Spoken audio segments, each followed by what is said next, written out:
પારડીમાં પત્ની સાથે આડા સંબંધના વહેમમાં 2 મોપેડ સળગાવતો પતિ. વલસાડ જિલ્લાના પારડી તાલુકાના ટુકવાડા ગામે આહિર ફળિયા ખાતે રહેતા ગણેશભાઈ નારાયણભાઈ ધોળિયા પટેલની પત્ની દીપ્તિબેન અને ટુકવાડામાં જ પીપર ફળિયા ખાતે રહેતા મહેન્દ્ર ઉત્તમભાઈ ધોળિયા પટેલની પત્ની સારિકા બંને સારી મિત્ર હતી અને સારિકા અવારનવાર દીપ્તિને મળવા એમના ઘરે આવતી હતી, પરંતુ સારિકાના પતિ મહેન્દ્રને આ ગમતું ન હતું અને તે સારિકાના ગણેશ સાથે આડા સંબંધ હોવાની શંકા રાખતો હતો અને આડા સંબંધની શંકા રાખી તારીખ 29/12/24ના રોજ ગણેશ પોતાની પુત્રી ટીસા સાથે પરિયા ખાતે રહેતી પોતાની બહેન કંચનના ઘરે જવા માટે નીકળતા મહેન્દ્ર અને હિરલે તેને આહિર ફળિયા નજીક આવેલ ફિટિંગ પાસે રોકી ઝપાઝપી કરી ગાળો આપી ધમકી આપીને ચાલ્યા ગયા હતા. પરિયા ખાતે રહેતી બહેન કંચનના ઘરેથી પરત આવી ગણેશભાઈ પોતાના ઘરની ટેરેસ પર આટા મારી રહ્યા હતા અને આ દરમિયાન મહેન્દ્ર અને હિરલ ફરીથી ગણેશભાઈના ઘરે આવી પાર્ક કરેલ Activa moped number GJ15 AB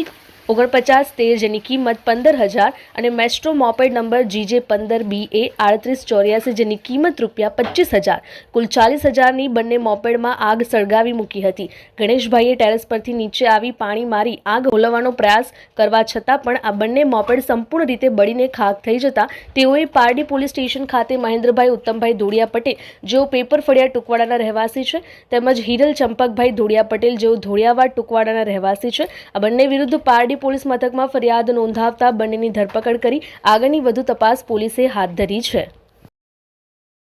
અમારી લાઈવ ન્યૂઝ 24 ચેનલને સબસ્ક્રાઇબ કરો. બેલ આઇકોન દબાવો જેથી આવનાર ન્યૂઝ અપડેટ્સની નોટિફિકેશન આપ સુધી સૌથી પહેલા